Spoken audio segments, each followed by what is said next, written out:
Halo teman-teman Undercar Vlog, kali ini gue akan nge-review salah satu mobil yang banyak di-request oleh teman-teman juga. Ini adalah mobil spesial karena ini adalah mobil pertama kali yang gue miliki pribadi. Mobilnya yaitu Toyota FJ40 Serigala Militia.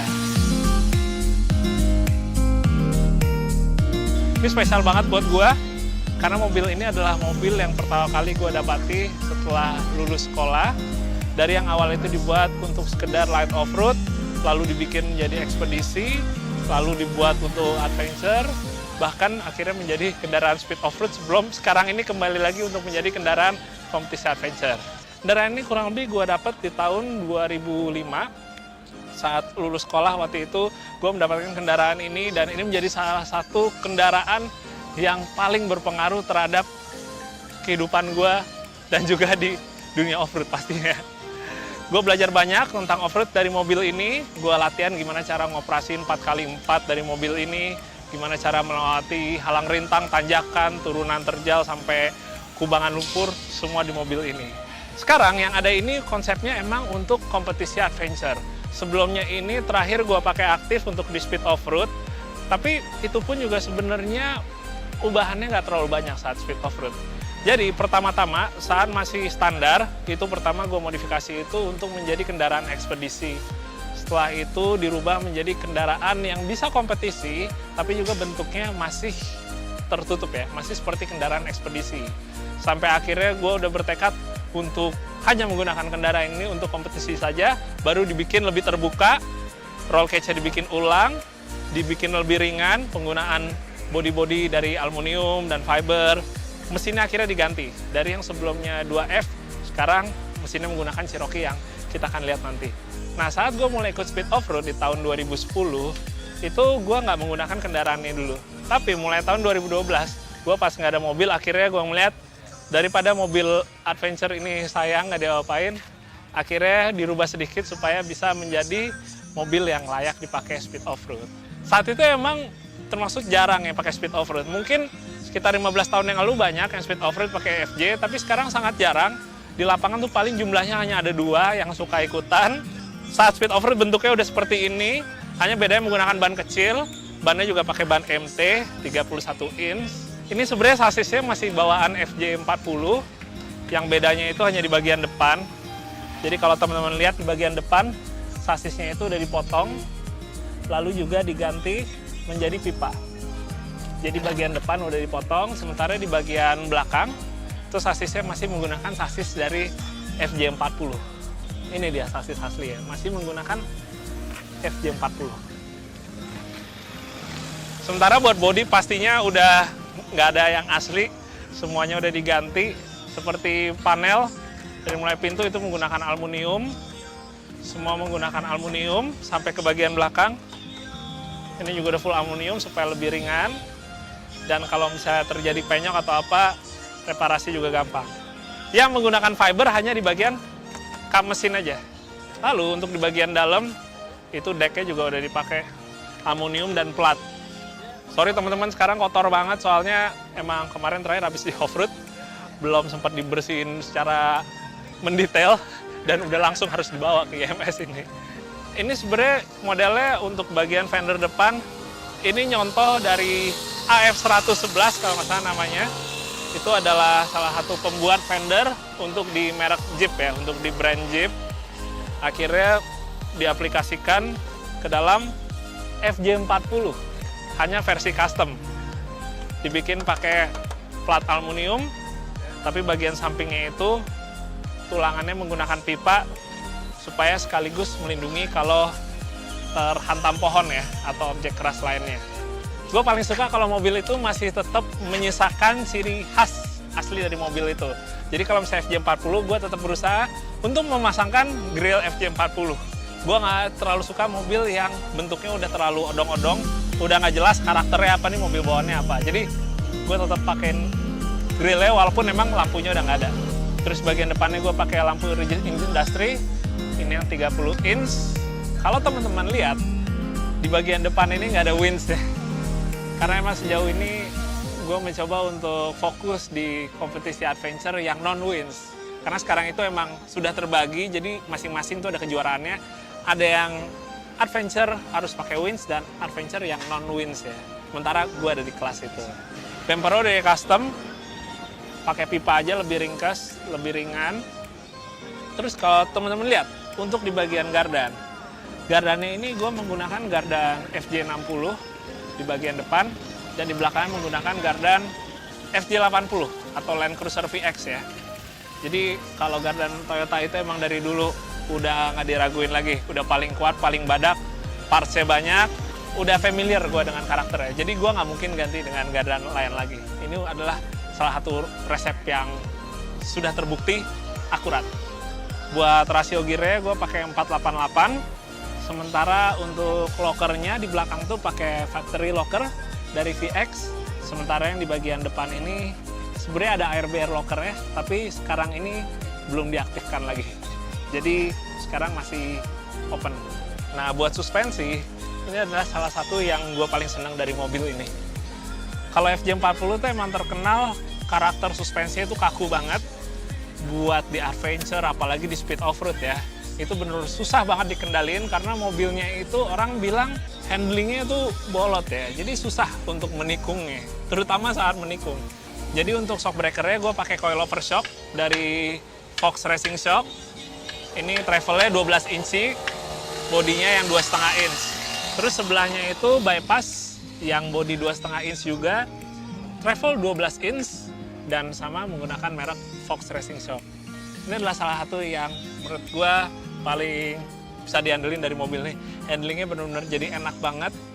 Nggak cuma untuk speed off-road, tapi pas lagi adventure juga enak, tinggal masalah ngubah settingan. Ini semua dikerjain oleh sahabat gue, Herky dari bengkel Exitos.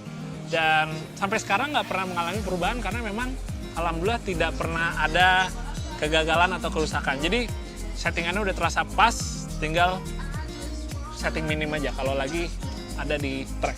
Jadi karena sekarang mobil ini udah kembali lagi untuk kompetisi adventure, jadi gue menggunakan GT Radial Savero Komodo yang tipe ekstrim.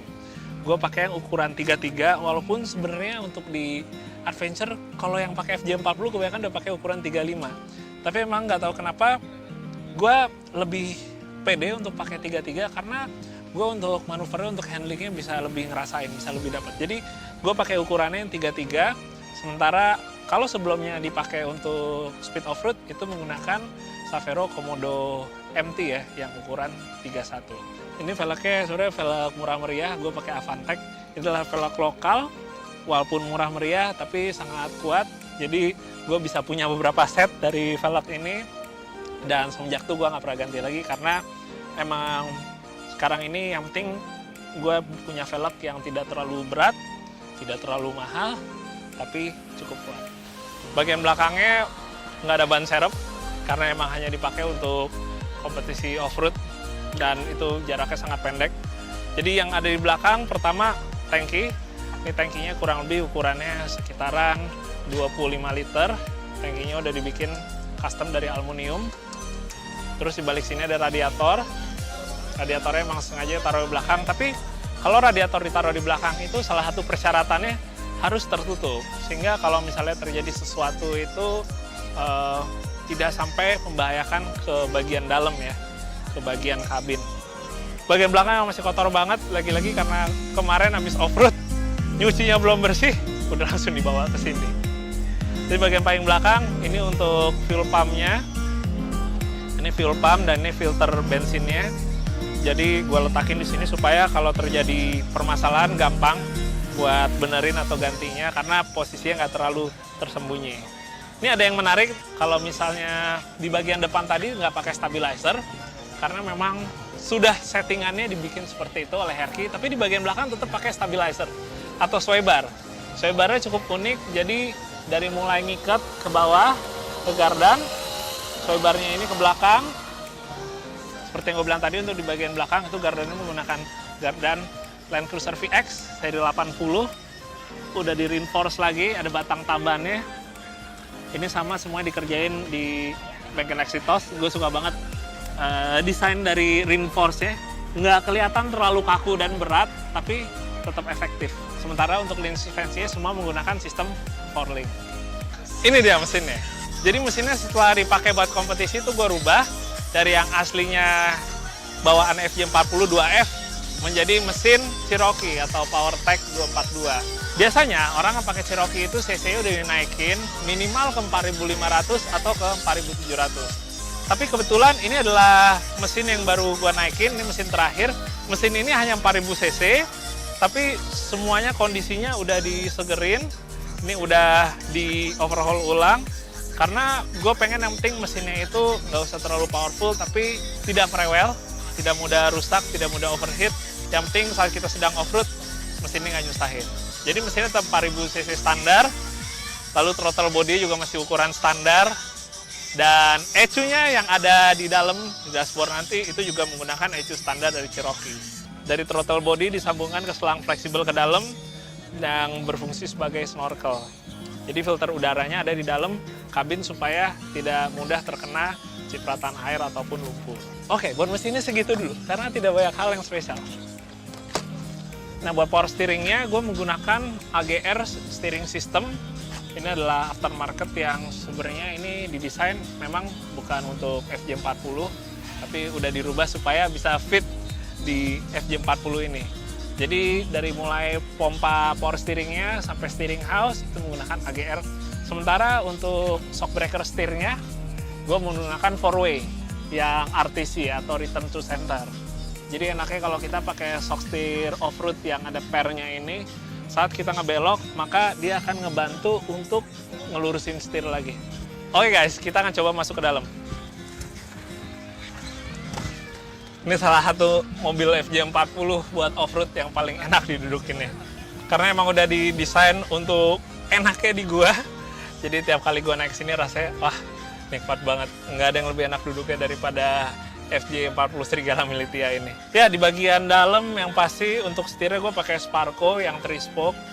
Ini untuk sekarang ini sebenarnya gue masih menggunakan yang bahan suede kebetulan aja. Tapi biasanya kalau pas lagi off-road, gue menggunakan yang bahan yang kulit ya, yang leather. Karena dalam keadaan mobil terbuka, terkena lumpur, basah, terus sinar matahari. Kalau yang bahan suede ini dia lebih tidak awet ya, dia lebih mudah untuk rusak. Jadi ini hanya pas lagi di pameran aja, tapi begitu off-road gue akan ganti yang ke bahan kulit. Oke, di dalam sini untuk transmisi. Nah, transmisi ini gue menggunakan transmisi dari seri 7. Sebenarnya kita bisa aja pakai transmisi bawaan dari Cherokee, cuma harganya sangat mahal. Bahkan harganya hampir 7 atau 8 kali lipat dari harga transmisi CJ7.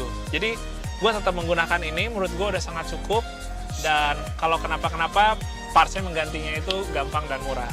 Jadi gearbox pakai CJ7, lalu untuk transfer case-nya juga menggunakan CJ7 yang udah dimodifikasi menjadi twin stick ya. Jadi satu ini untuk 4 dan 2, satu lagi untuk H dan L. Walaupun sekarang ini kebetulan karena baru diganti, belum ada shift knob-nya, tapi nanti akan dipasangin. Nah, untuk indikatornya kurang lebih sama kayak mobil balap lainnya. Jadi yang pertama ya depan gua ada tachometer untuk menunjuk RPM, sekaligus shift light-nya supaya kita tahu saatnya untuk mengoper. Lalu yang lainnya itu kurang lebih penunjuk untuk temperatur air, lalu juga ada tekanan oli atau oil pressure, voltase, dan yang terakhir di ujung adalah meteran untuk penunjuk ini, bensin ya. Bagian sini ada untuk starter mobilnya, jadi caranya kita ngaktifin dulu listrikannya melalui cut-off dinyalain, lalu kita pasang ignitionnya, lalu kita pencet untuk nyalain mobil. Sementara yang satunya ini adalah untuk lampu LED, dan satunya untuk mengaktifkan extra fan di radiator. Buat jok yang gue pakai ini Mastercraft Safety. Ini tipenya yang Rubicon, jadi tipenya emang untuk kompetisi, jadi nggak bisa disenderin. Ini jok spray enak banget. Kalau pakai yang tipe yang bisa reclining, itu buat adventurean, jalan-jalan enak banget, soalnya kapan kita butuh istirahat kita tinggal senderinnya. Tapi kalau kita lagi kompetisi, kita harus pakai jok yang emang nggak bisa nyender atau nggak bisa reclining. Jadi gue pakai Mastercraft Safety yang Rubicon. Sementara untuk seatbeltnya sekarang ini gue pakai Sabel 4 titik. Kalau di speed off-road biasanya gue pakai 6 titik, harus lebih safety lagi karena kecepatannya lebih tinggi. Tapi kalau untuk di kompetisi adventure, ini yang 4 titik sudah cukup. Lalu di bagian tengah ada tabung pemadam kebakaran. Posisinya emang sengaja taruh sini, jadi in case terjadi sesuatu apa, bisa langsung kita ambil ya. Ini bisa langsung gue cabut, langsung semprot. Jadi sengaja diposisiin yang gampang diraihnya. Oke teman-teman, sekian dulu review tentang FJ40 Serigala Militia. Mungkin nantinya gue akan ngebuat salah satu episode di Racingpedia tentang bagaimana gue bermula off-road dengan kendaraan Serigala Militia ini. Nanti gue akan coba kupas tuntas di Racingpedia, siapa tahu bisa bermanfaat dan memberikan inspirasi buat teman-teman semua. Sekian dulu untuk video Dirt Car Vlog kali ini, sampai ketemu di video-video berikutnya.